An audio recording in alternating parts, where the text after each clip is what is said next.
Hi అండి అందరికీ, నేను మీ తెనాలి అబ్బాయి. ఈరోజు మన వీడియో వచ్చేసి ఓల్డ్ చాంకీ గురించి అండి. ఇది 1956లో రెక్స్ సినిమాస్ మెకెంజీ రోడ్లో స్టార్ట్ చేశారు ఒక చిన్న స్టోర్గా.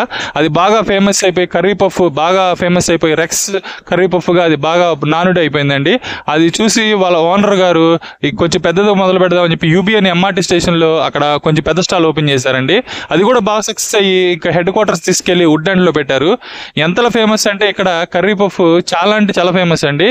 ఇక్కడ మనకి ప్రాను, ఫిష్, ఎగ్, చికెన్ ఇవి దొరుకుతాయండి. నగ్గెట్స్ లాగా, స్టిక్ లాగా, పఫ్ఫుల్ లాగా వాటి రూపంలో ఎక్కువగా దొరుకుతుంటాయి, కన్జ్యూమ్ చేస్తుంటారు. బాగా అంటే టేస్ట్ చాలా బాగుంటుంది.